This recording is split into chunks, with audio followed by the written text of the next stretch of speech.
ढूंढूट वंदना मेरी अनेक बार, सर्व कला समरथ डोलन तेरा हो प्रभु, नानक दे कर हाथ। ज्ञान अंजन सतगुर दिया, अज्ञान अंधेर विनाश। हर कृपा ते संत भेटियो, होया मन प्रगास। तुझे अरदास हमारी, जियो पिंड सब तेरा। कहो नानक सब तेरी वडियाई, कोई नाव न जाने मेरा।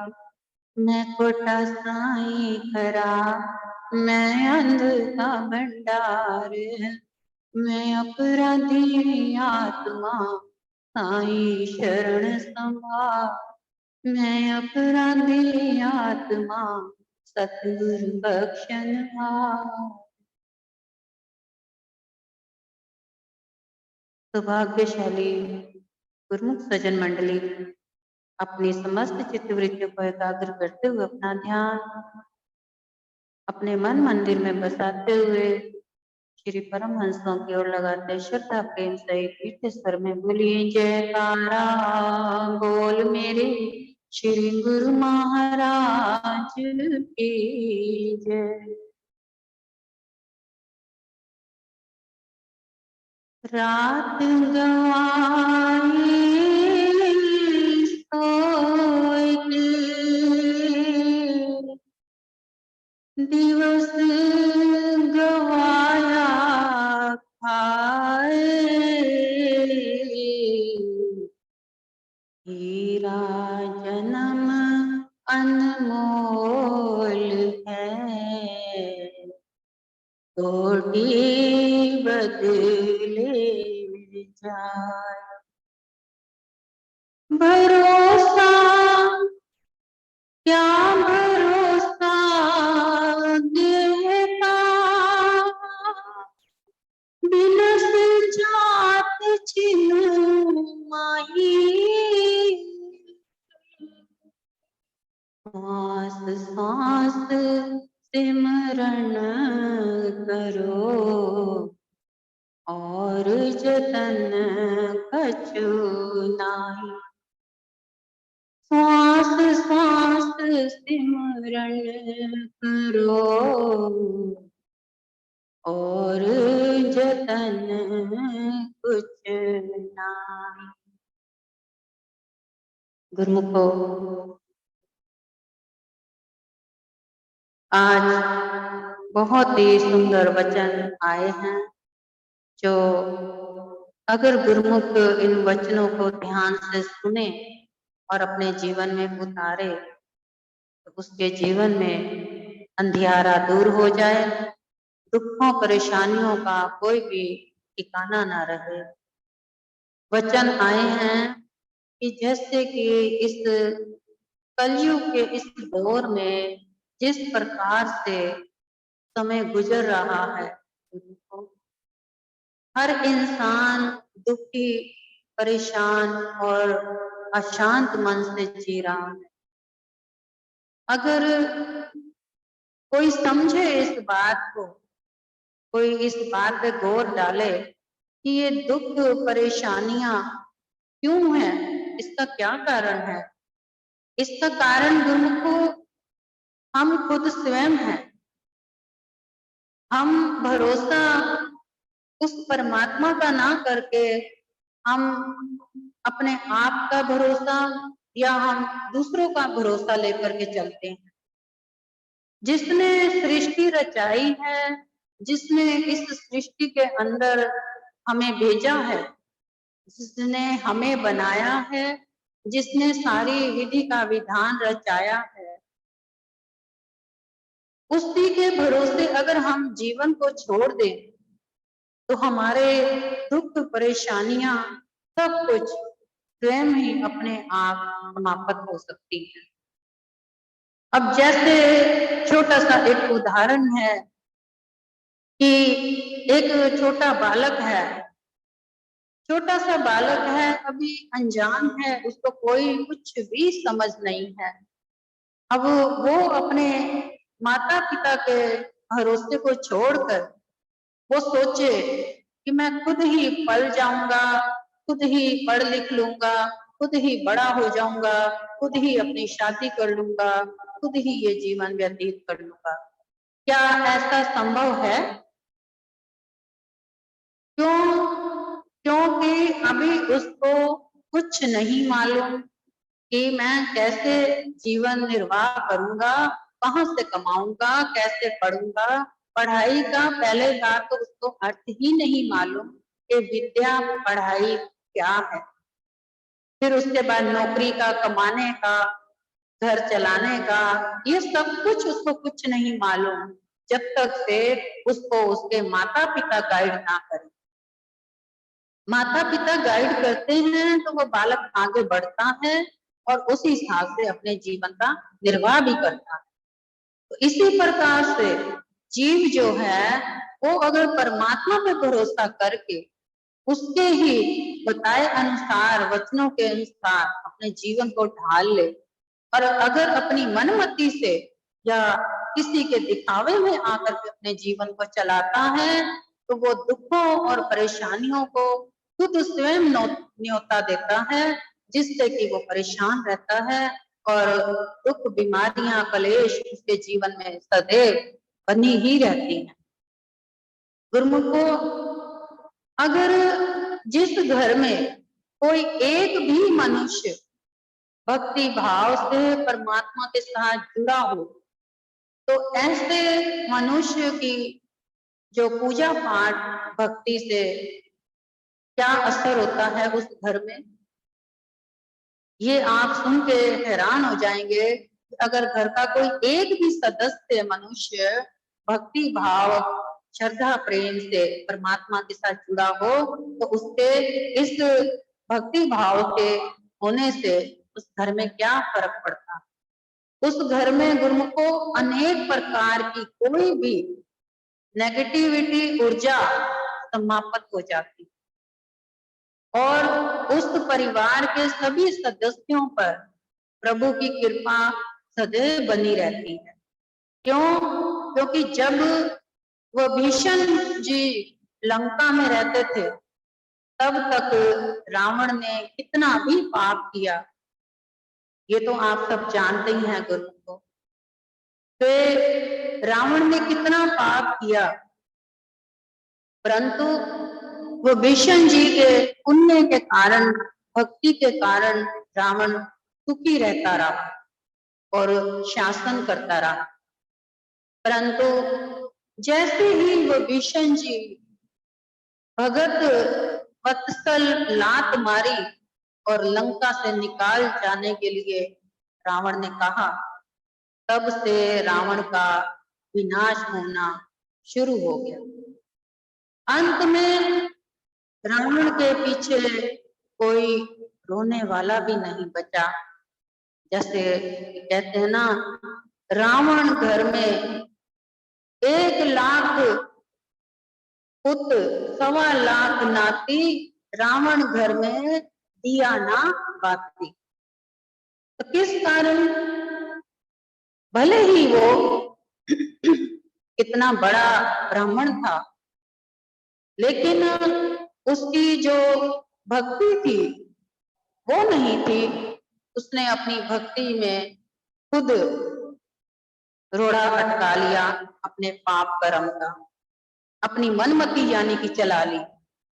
इसीलिए कहा जाता है, रावण को दुनिया में कुछ ना कमी थी, रावण को दुनिया में कुछ ना कमी थी, सब कुछ था लेकिन गुरु मत नहीं थी, सब कुछ था लेकिन गुरु मत नहीं थी।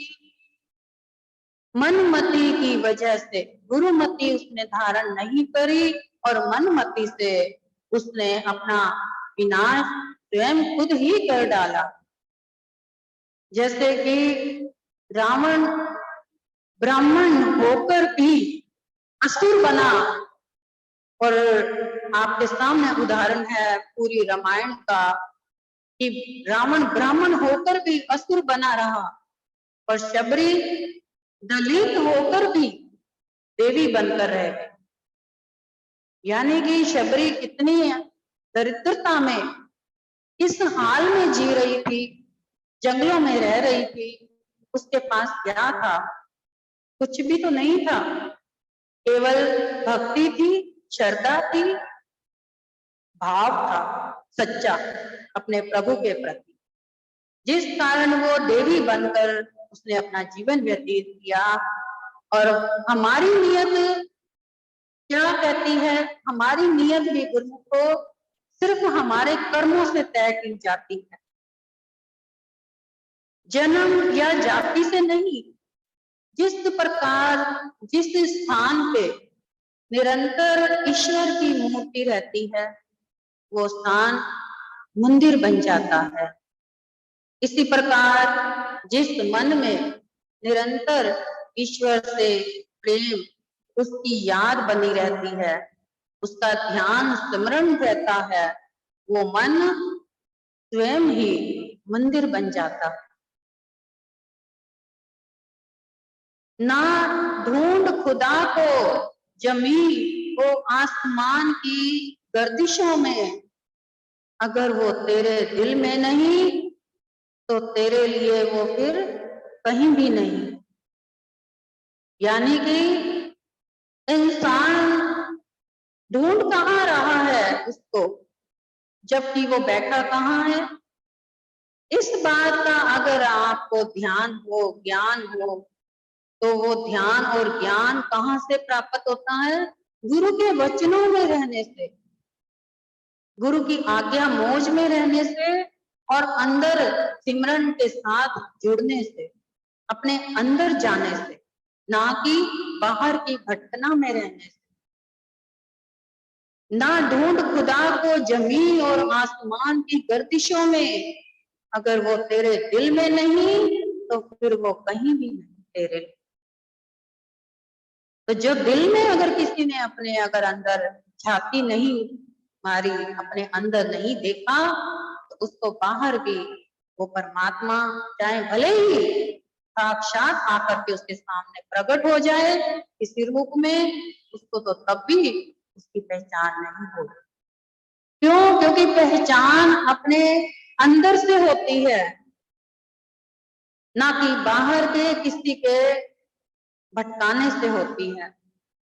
हम सिमरन करते हैं, माला जपते हैं, और माला क्या कहने को दुनिया इस भ्रम में जी रही है कि माला किसे कहते हैं। पहले तो ये जाने गुरु को माला है क्या, जिसका सिमरन आप सोचते हैं। कई ऐसे हैं जो गुरुमुख कि हम हाथ में मोतियों की माला ऐसे ऐसे करेंगे, एक एक मोती गिनते जाते हैं, नाम जपते जाते हैं, तो हमने इतनी माला हमने जप ली। गुरुमुखो, ये जो माला आप इस तरह से हाथ चला चला के कर रहे हैं ना, ये बाहरी माला है। और परमात्मा ने, हमारे सतगुरु दाता दीनदयाल ने बाहरी माला, बाहरी झमेले झंझटों से हमें मुक्त किया, और हमें अंदर की माला के बारे में ज्ञान दिया कि हमारी अंदर की माला क्या है, उस पर ध्यान दें। अगर हम बाहर की माला पकड़ के मोतियों में ध्यान दे रहे हैं, कितने मोती हो गए, साथ साथ ये भी याद कर रहे हैं, हम सिमरन फिर क्या कर रहे हैं? हम एकाग्रता में कहाँ जा रहे हैं? हम तो उसकी गिनती में लगे हुए हैं, उसकी काउंटिंग कर रहे हैं कि कितने मोती हो गए हमारी माला के आज। 101 हो गए या 1000, 101 हो गए या 1000 हो गए, कितने हो गए? वह इसी में हम रात दिन खोए हुए हैं। तो हम तो यानी कि बाहर के हिसाब किताब में खोए हुए रह करके हम सिमरन से जुड़ नहीं पा रहे, और जिस वजह से हम दुख और परेशानियों का सामना करना पड़ता है। जिस दिन हम बाहर के ढोंग से बच जाएंगे और अंदर के माला को समझ जाएंगे, तो उसी में हम रम गए, तो उसी में हम भक्ति भाव वाले हो गए और अंदर ही अंदर सुखों का भंडार जागृत हो उठेगा और हमारा ज्ञान चक्षु खुल जाएगा, जिससे कि हमें दुख और सुखों से निपटाना करना आसानी से आ जाएगा।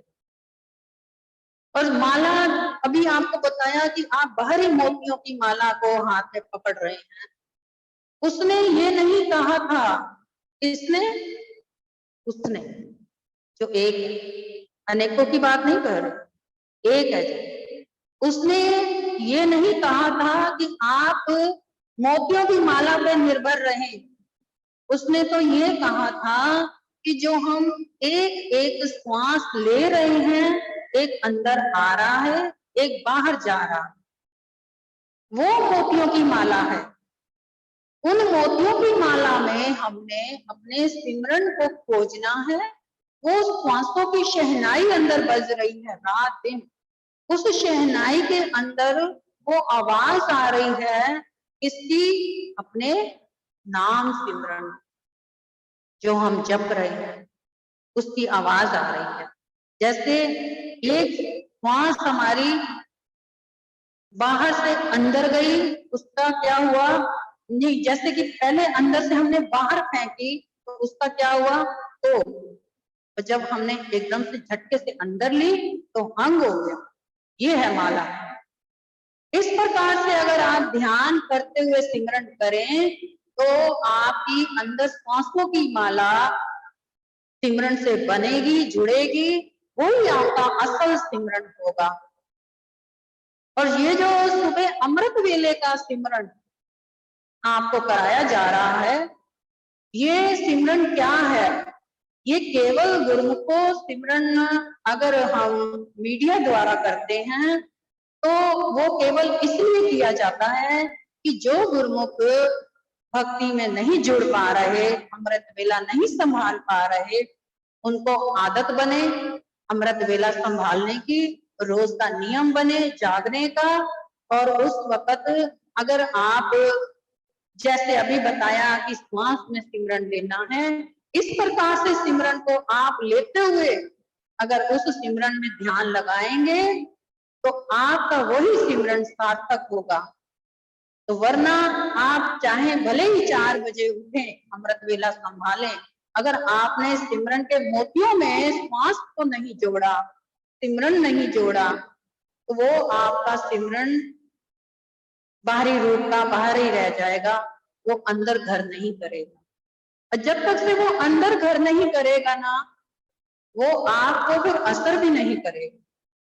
जब तक से आपने कोई खाना खाया, रोटी चबाई, आपने चबाई है, अब वो अंदर गई है, चबा चबा कर अंदर गई है, तो उसका अंदर रस बन गया। रस बनने से हमारे ब्लड की जितने भी नसें हैं, उसका ब्लड बन के हमारी सारी नसों में दौड़ने लग गया। तो उससे क्या हुआ कि हमारा ब्लड का सर्कुलेशन बना और बॉडी हमारी चलने लग गई। इसी प्रकार नाम सिमरन को श्वास श्वास में अंदर ले जाते रहेंगे महसूस करते हुए, तो वो आपकी आत्मा का अमृत रस बनेगा और आपकी आत्मा अंदर से जाग उठेगी। क्यों? क्योंकि उसके अंदर शक्ति आ जाएगी, वो जागृत हो जाएगी। और जब वो जागृत हो गई तो आपके ज्ञान के चक्षु अंदर से अपने आप खुल जाएंगे और आपके जितने भी दुख, बीमारियां, परेशानियां आपको सताती हैं रात दिन, किसी बात का कोई हल नहीं मिलता, या घर में बच्चे आपके कहना नहीं मानते, तो ऐसे में आपके सारे काम सार्थक होंगे। गुरुमुखों, जो नाम जपने वाले गुरुमुख होते हैं ना, उनकी जुबान में वो शक्ति आ जाती है, वो ताकत आ जाती है कि उनकी कही हुई बात उनके बच्चे मिनट से पहले मान जाते।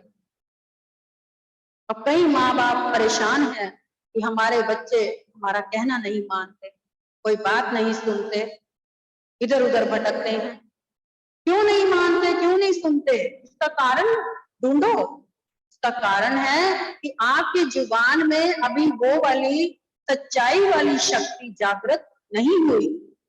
क्योंकि सच का बोल बाला होता है। अगर आपकी जुबान सच्ची हो गई, जागृत हो गई, तो आपकी जुबान पे जो भी बात निकलेगी सामने वाले को डायरेक्ट अट्रैक्शन करेगी, असर करेगी, और उसको वो आपकी बात माननी ही पड़ेगी। तो ऐसा सिमरन करें जो आपके माला सांसों की अंदर ही अंदर पिरोए, और अंदर ही अंदर उसमें नाम सिमरन चलता चलता आपके अंदर अमृत रस बनता हुआ आपकी आत्मा के द्वार खोल दे, और आपके ज्ञान के चक्षु खुले, जिससे आपके अंदर खुशियों का भंडार भरे, सचखंड में जुड़े, परमात्मा से मिले, और आपका ये जीवन जो है सार्थक होता हुआ लेके। तो गुरुमुखो ये महापुरुषों के वचन, जिससे कि आप अपना जीवन सफल बनाएं। इन वचनों को अमल करते हुए अपने जीवन का धारण करें, और अपने प्रभु की रचना में रहते हुए उनकी वचनों में चलते हुए अपने जीवन सार्थक करें।